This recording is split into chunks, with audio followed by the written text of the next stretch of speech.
Hey guys, it's the Coaster Crusader, and today I'm going to be reviewing The World's End. This was a big one, guys. I've been really anticipating this movie. I'm going to give a little preface here.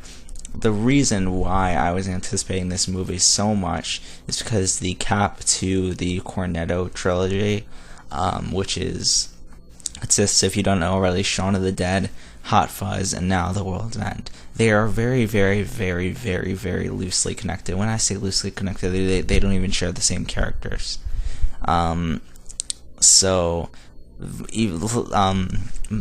probably even less connected than the Fistful of Dollars trilogy. So, I mean, the reason why I was so excited for this movie is not only because of the talent. Simon Pegg is one of my favorite actors of all time. The director and the writer, basically the filmmaker, the creativity behind this movie, Edgar Wright. Edgar Wright, if you didn't know already, is in my top 5 filmmakers. Period. I mean, I'm currently writing a novel. If my novel ever gets turned into a movie, I'm getting Edgar Wright right in there, being like, "Hey, you're directing my novel." That's how much faith I have in him. I personally do not think he has made a bad movie. Shaun of the Dead and Scott Pilgrim vs. the World are in my top 20 movies of all time. Both those movies, so that's big something. Hot Fuzz was a good movie. It wasn't as good as the other ones. He's done a few other stuff. He did the show Spaced, which is one of my favorite comedy shows, hands down. Spaced. If you haven't heard of it, it's definitely watch it. It's great. So I guess I have to dive into this movie. I found, while this was the very same spirit of Shaun of the Dead and Hot Fuzz, I found it to be very, very much darker toned and much darker themes than a much more serious outlook than the other ones, even though it still was a great comedy with a lot of hilarious moments, and I was laughing quite a bit during this movie. It was much darker theme, especially because of the main character, Gary King, who's played by Simon Pegg, obviously. This is very out of Simon Pegg's element. I mean, besides for Hot Fuzz, he typically plays the same character in every movie that is. I mean, even in the new Star Trek movies, he even when he's playing Scotty, he still is Simon Pegg. And even in Mission Impossible: Ghost Protocol, I don't even know if he was in any of the other ones. At this point, he's still playing himself, almost. I believe Hot Fuzz was the first to slowly ease him into that out-of-element character. This was completely unlike his character, so that was very different, and I see he's a very talented actor, because he pulled this role off perfectly, just as he did in Hot Fuzz. So the story of this movie is that 5 best friends from high school, they're best buds. It's they're Gary, Andy, Steven, Peter, and Oliver. They were 4 best friends from high school. Gary King's obviously played by Simon Pegg. Andy's played by Nick Frost, who's in every other movie. Oliver is played by Martin Freeman, who is another one of my favorite actors of all time. Then there was Peter and Steven, who were played by relatively unknowns, if I can remember their names. Eddie Marson played Peter, and Steven was played by I don't remember, but they were 5 best friends in high school who, in their last day of their senior year after school ended, they were finally out. They finally got out, and they did this thing where they go hit in their hometown. They hit 12 pubs, starting with going through a bunch of ordeals, drinking a pint of beer at each, and getting to the World's End. So they drank a total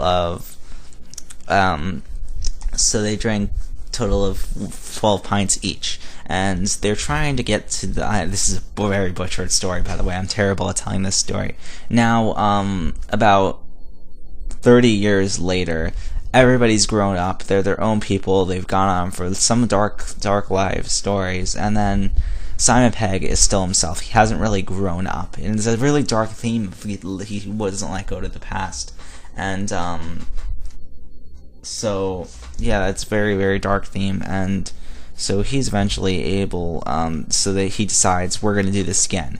But they finally tag along with him, but things are very different in this town.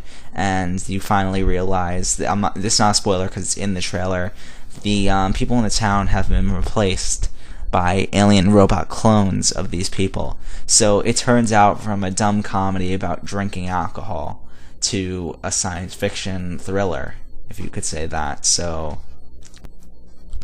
now I'm going to get this right out of the way here because it is important. For the first 2 acts of this movie, it is Shaun of the Dead, but with aliens and alien robots instead of zombies. I mean, that's it. There's no other way around it. It is Shaun of the Dead. But what's wrong with that? I mean, Shaun of the Dead is one of my favorite movies, and you know that, so what's wrong with it being a little bit like, the exact same movie, but as Shaun of the Dead? I really enjoyed that. I don't understand. It was just a great rehashing. I mean, if it ain't broke, don't fix it. That's my thing. But the third act was completely different. The complete term, it almost became a different movie. I mean, the ending of this movie was completely unexpected, and it leads into a sequel, which you're obviously not going to get because this is the closure of the Cornetto trilogy.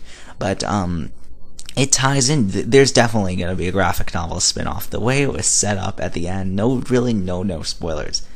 You know there's going to be a graphic, and especially since Edgar Wright's behind the wheel, and he was able to adapt Scott Pilgrim, which is I'd say one of my personal favorite graphic novel series of all time.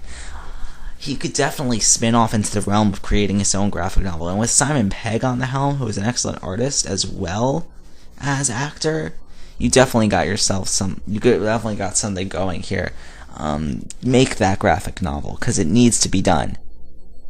I mean, or a TV show, for all I care, but I'd say it worked really well with a graphic novel, with the way they set this up. But It starts off as a goofy comedy, and it transforms into a science fiction thriller, which is 2 of my favorite genres rolled into one. I mean, what can I say? I mean, there was not a bad performance. I think one of the 5 of the crew, if I can remember his name, there was one. He seemed to be the oldest. If you can comment below, he was the one that was bullied. If you've seen the movie, obviously. I think his name was Eddie Marsan, who plays Peter Page. Yeah, he was pretty underdeveloped. But other than that, you got Martin Freeman, who was almost the preppy, hilarious guy. Because you see him in 2 roles. He's always the aloof guy. He's either the aloof guy in like shows like Sherlock or the Hobbit movie, or he's the very slick, smooth guy like in Hot Fuzz and this movie, The World's End. So you got the slick, cool guy Martin Freeman here, and he's very preppy, and that was really good. Simon Pegg and Nick Frost. Nick Frost, wow, he really went out of his element. He basically almost took the Hot Fuzz roles and reversed them, where in Nick Frost in Hot Fuzz was the dumbass. In this movie, he's the smart one, and Simon Pegg in Hot Fuzz was the smart one, and in this movie, he's the dumbass. So they kind of switched, and he did it very well. The regulars are back. I mean, you got David Bradley, you got some of the background people that are always there. They're all back. What can I say? I mean, this was I mean, I really don't want to say it, but I think this is my 3rd favorite Edgar Wright film. Under, obviously, I like this better than Hot Fuzz. Under, obviously, Shaun of the Dead and Scott Pilgrim, which are in my top 20. This doesn't quite make the top 20, but it does hold the candle of one of the best movies of the year so far. I mean, the only flaw I can see was there was a few missed opportunities for scenes. There was a point in there, no spoilers, towards the climax of the movie, where they could have connected the trilogy. You know how they're very loosely connected? They could have connected the trilogy. They could have explained the zombie apocalypse. They could have explained the corrupt town in Hot Fuzz. They could have done that. but they didn't, and that was a really big missed opportunity in my opinion. And another one was involving the World's End challenge, where they had to drink 12 beers. They had a missed opportunity somewhere along that challenge, which I'm not really going to spoil. If you've seen the movie, you know what I mean. The ending really threw the last 5 minutes of the movie really threw people looking. Like I said, they better make a graphic novel spin-off, because it is just so needed after that kind of ending.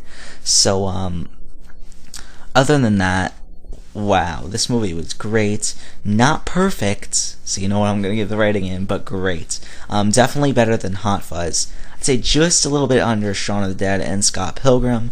It is Edgar Wright, who is one of my favorite filmmakers. I mean, you can't really go wrong. I mean, what can I say? It's the world's end. The world would end if I don't give this movie a 9 out of 10. So, I guess thanks guys for watching. I hope you guys enjoyed this review, and I know this is a longer one, but I just really had to talk about this movie because it was my most anticipated movie of the summer. So thanks for watching, and I'll see you guys later.